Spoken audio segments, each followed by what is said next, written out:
Assalamualaikum warahmatullahi wabarakatuh. Alhamdulillah, kita masih diberi kesempatan dan waktu untuk tetap terus beramal dalam menyampaikan materi-materi yang insya Allah sedikit membantu kita semua dalam menyampaikan materi. Kali ini saya akan sedikit menyampaikan sekilas mengenai strategi pembelajaran dan motivasi belajar. Nah, strategi sendiri adalah suatu rangkaian kegiatan yang memiliki tujuan tertentu. Nah, dalam kaitannya dengan strategi pembelajaran, yaitu adalah suatu rangkaian kegiatan yang dilakukan secara terus-menerus, yang dilakukan dalam kurun waktu tertentu, dengan tujuan untuk menyampaikan materi ajar atau untuk menyampaikan suatu pelajaran yang diharapkan bisa meningkatkan tingkat pengetahuan mahasiswa. Nah, dalam hal ini tentu saja konteks kita berbicara dalam pendidikan tinggi, di mana mahasiswa ini adalah mahasiswa yang kita anggap sudah dewasa. Artinya dewasa ini dia mempunyai kemandirian. Nah, jadi fokus kita di sini dalam strategi pembelajaran ini adalah CSL. Jadi kita mengharapkan sebagai mahasiswa ini adalah mahasiswa yang mandiri, kreatif, sehingga kita tinggal berpusat pada mahasiswa untuk bisa meningkatkan pengetahuan dia sendiri. Sehingga apa yang kita sampaikan adalah sebagai suatu bentuk pemicu atau mungkin sebagai bentuk pancingan-pancingan saja kepada mahasiswa untuk dia itu bisa lebih aktif dalam belajar. Nah, tentu saja sebagai dosen pengajar di era 4.0 ini, tentu saja kita juga harus mengupdate pengetahuan kita. Tapi ya, mahasiswa tentu juga karena dia lebih muda, lebih fresh dalam belajar, mereka tentu akan lebih mudah untuk mendapatkan informasi dan pengetahuan baru. Nah, disitulah tadi SCL, Student Center Learning ini kita harus bisa membangkitkan mahasiswa untuk bisa belajar dengan sendiri, cari pembelajaran dari manapun. Nah, fungsi kita sebagai dosen untuk selalu mengarahkan, memberikan tugas yang dapat memberikan arahan target ke arah mana nanti pelajaran-pelajaran ini, materi-materi ini akan membawa efek ke mahasiswa. Nah, strategi pembelajaran ini sangat penting. Kita harus dari awal itu harus mempersiapkannya, karena ini adalah sebagai suatu rumusan bagi suatu sistem pembelajaran untuk bisa mencapai CPL dan CPMK. Jadi capaian mata kuliah yang akan kita sampaikan ini nanti arahnya kemana, akan kita target lulusannya itu nanti juga akan seperti apa. Jadi strategi ini sangat penting kita tentukan di awal. Nah, macam-macam strategi pembelajaran ini ada berbagai macam ya strateginya juga ya, tergantung dengan kondisi dari lingkungan, tergantung dari misalnya kita berada di suatu kampus, di mana kampus itu terletak di kota yang maju, atau mungkin di suatu kota yang dengan kondisi sarana dan infrastruktur, terutama struktur jaringan internet yang kurang memadai, maka tentu saja model-model pembelajarannya secara mandiri ini juga akan berbeda gitu. Nah, macam-macam strategi pembelajaran ini ada pembelajaran inquiry, di mana proses berpikir ini bisa dilakukan secara tanya jawab antara dosen dengan mahasiswa. Nah, kemudian strategi berikutnya yaitu strategi pembelajaran ekspositoris. Pada metode ini, pada strategi ini, dosen telah menyiapkan materi yang telah disusun secara struktur dan tersistematis. Ini disampaikan baik secara lisan atau verbal oleh dosen kepada mahasiswanya. Jadi mahasiswa di sini tinggal mendengarkan materi yang akan disampaikan oleh dosen dengan suasana yang tentunya suasana yang mendukung ya, sehingga mahasiswa bisa mendapatkan materi tersebut dengan bagus. Tentunya mahasiswa juga harus dalam kondisi yang tertib dan teratur ya, agar situasi pembelajaran bisa bagus. Nah, selanjutnya adalah strategi pembelajaran berbasis masalah. Pada strategi ini, pembelajaran tersebut memadukan antara pemecahan masalah dengan pembahasan materi. Jadi kita akan mencoba memecahkan suatu masalah yang terjadi dengan menggunakan diskusi bersama. Tentu saja kita kaitkan dengan materi yang kita sampaikan. Jadi suasana penyampaian ini akan lebih aplikatif dan ini akan lebih memberikan gambaran yang lebih real kepada mahasiswa, sehingga mahasiswa tidak hanya tertarik terhadap topik yang dibahas, tapi juga akan mendapatkan tinjauan secara kualitatif, sehingga materi-materi yang kita sampaikan ini akan lebih terasa aplikatif dalam benak mahasiswa. Nah, pembelajaran strategi ini didasarkan pada psikologi kognitif ya, yang dapat mengubah perilaku atau pengalaman, tentunya dengan dasar dari kajian-kajian kuliah yang kita sampaikan ini. Nah, kemudian strategi pembelajaran yang selanjutnya adalah strategi pembelajaran kooperatif. Pada strategi pembelajaran kooperatif ini, kita mencoba untuk membuat mahasiswa ini lebih aktif dengan membuat kelompok-kelompok kecil dalam diskusi dalam kampus, sehingga dalam pembelajaran dalam ruang kuliah, sehingga mahasiswa-mahasiswa tersebut akan berdiskusi dalam kelompok-kelompok kecilnya, dan kita coba memberikan rangsangan-rangsangan kepada mahasiswa tersebut untuk bisa berpikir secara aktif dan kreatif. Nah, kita juga golongkan atau kelompokkan mahasiswa-mahasiswa ini secara heterogen.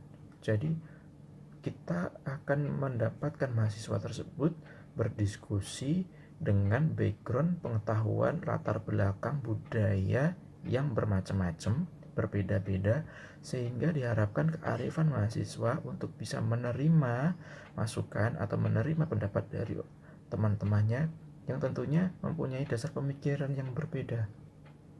Nah, disinilah letak kedewasaan seorang mahasiswa ini dituntut untuk bisa tetap berargumen dan meyakinkan bahwa apa yang ada dalam pikiran dia bisa tersampaikan kepada teman-temannya, tapi juga tetap bisa menghargai argumen atau pikiran dari teman-temannya, sehingga tujuan dari diskusi bisa tercapai. Kemudian strategi yang terakhir yaitu strategi pembelajaran meningkatkan keterampilan berpikir. Nah, pada strategi ini diterapkan untuk mengutamakan kemampuan mahasiswa berpikir. Jadi kita anggap mahasiswa ini sebagai pribadi dewasa, mandiri, yang telah mempunyai pemikiran sendiri, sehingga dia mempunyai teori-teori sendiri dalam dirinya sendiri yang dia dapat dari pengalaman atau apa yang dia alami, sehingga kita bisa berdialog dengan mahasiswa ini seperti selayaknya dua orang yang sedang berdiskusi mengenai teori-teori yang dia ciptakan sendiri. Nah, ini tentu saja kita harus merangsang untuk memberikan pancingan-kepancingan pada mahasiswa untuk bisa berpikir secara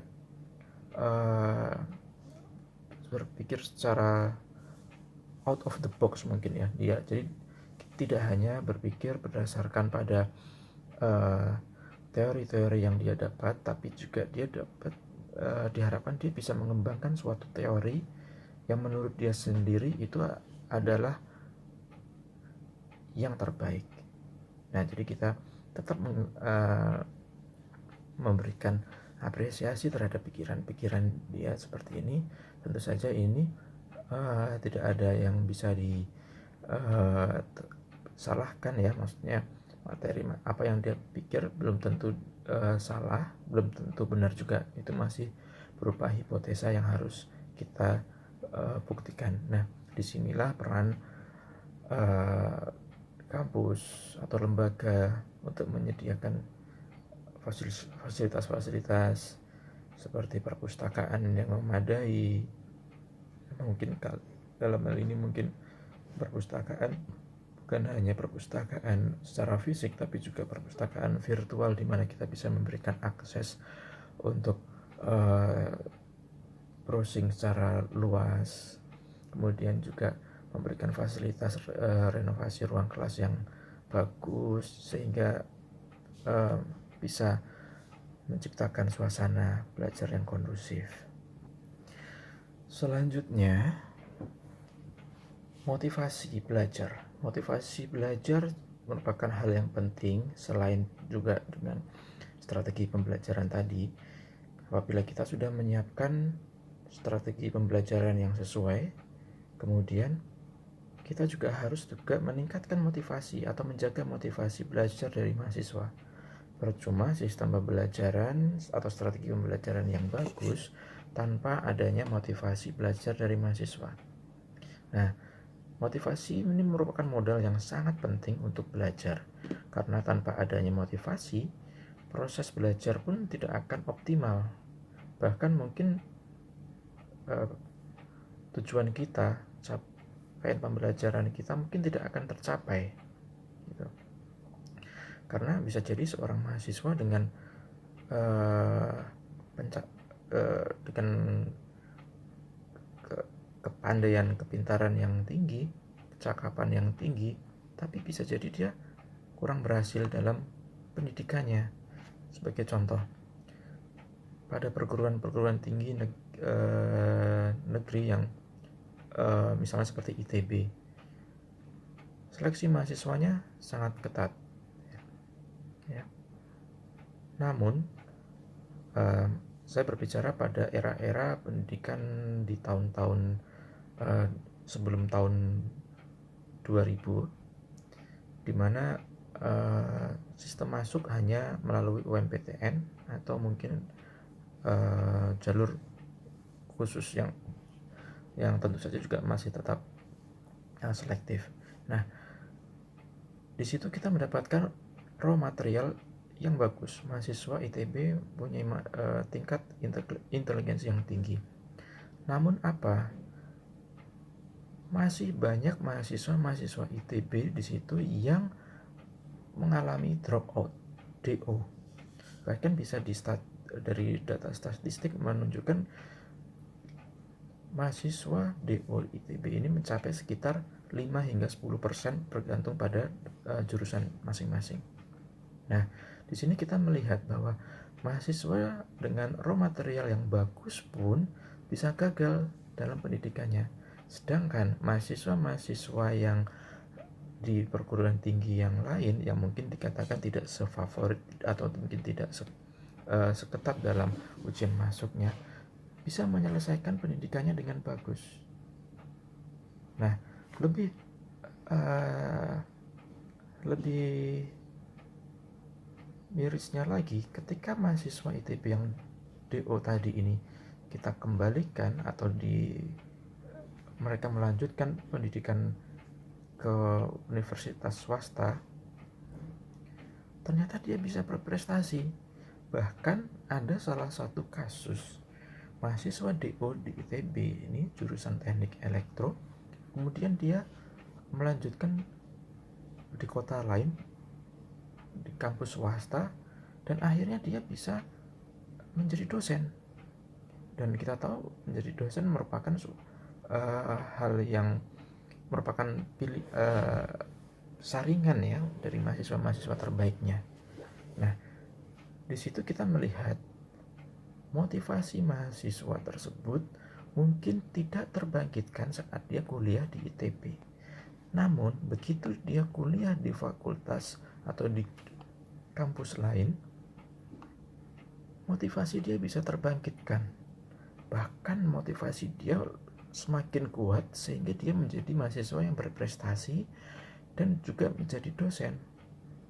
Nah, dimana kita tahu dunia dosen, dunia pendidikan ini adalah suatu dunia yang saling terkait antara belajar dan mengajar. Artinya dia tidak bosan untuk belajar ternyata.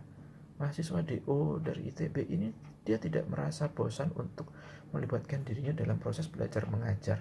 Dan tentu saja sebagai dosen harus tetap terus selalu update ilmu pengetahuan. Apalagi dunia teknik elektro yang selalu update dengan perkembangan zaman. Nah, di situ kita tahu bahwa motivasi dalam belajar ini adalah sesuatu hal yang sangat menentukan hasil capaian lulusan. Motivasi yang kita berikan sebagai dosen ini menurut saya bisa dibagi. Selanjutnya, motivasi dalam diri mahasiswa ini menurut saya ada dua, yaitu motivasi dalam jangka pendek maupun yang kedua motivasi dalam jangka panjang.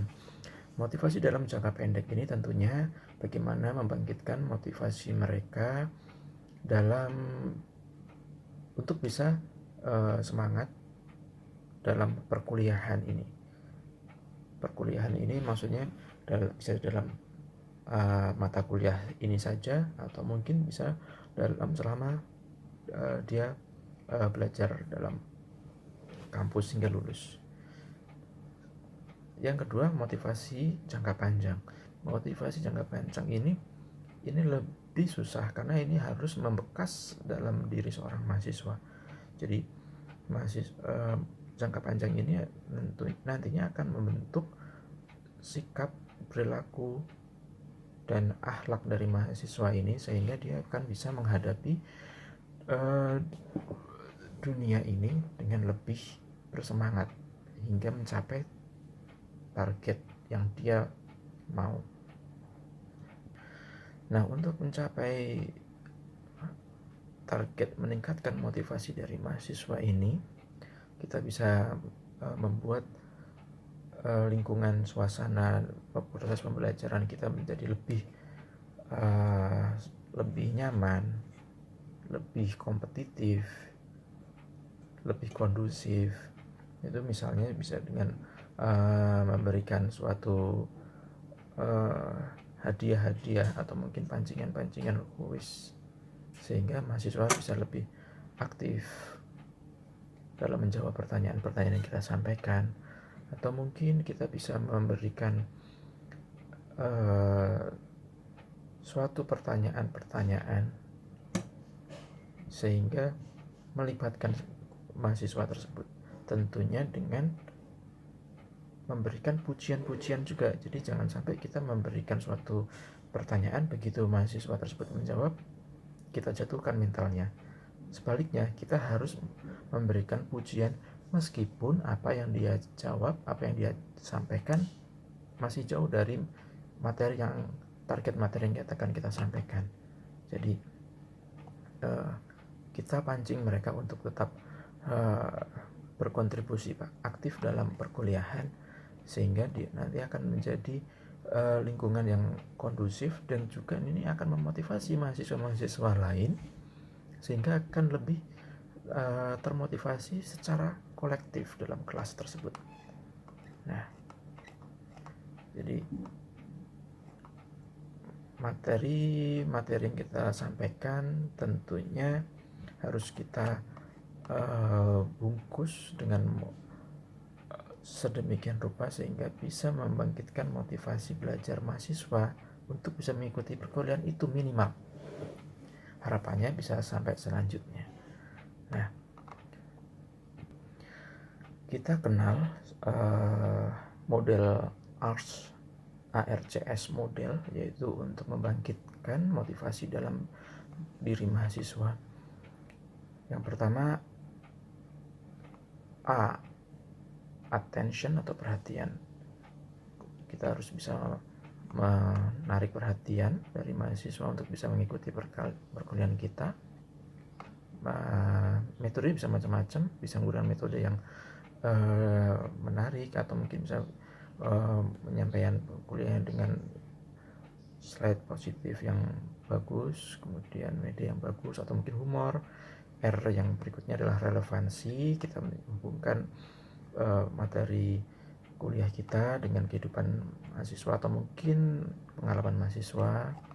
Yang selanjutnya adalah confidence. C yang selanjutnya adalah confidence, yaitu kita memancing percayaan diri dari mahasiswa. Jadi kita beri materi dari yang paling mudah ke yang susah, sehingga mahasiswa punya percaya diri untuk bisa menyelesaikan persoalan-persoalan kuliah ini. Dan yang terakhir, S-nya adalah satisfaction atau kepuasan. Nah, di sini kita membantu mahasiswa untuk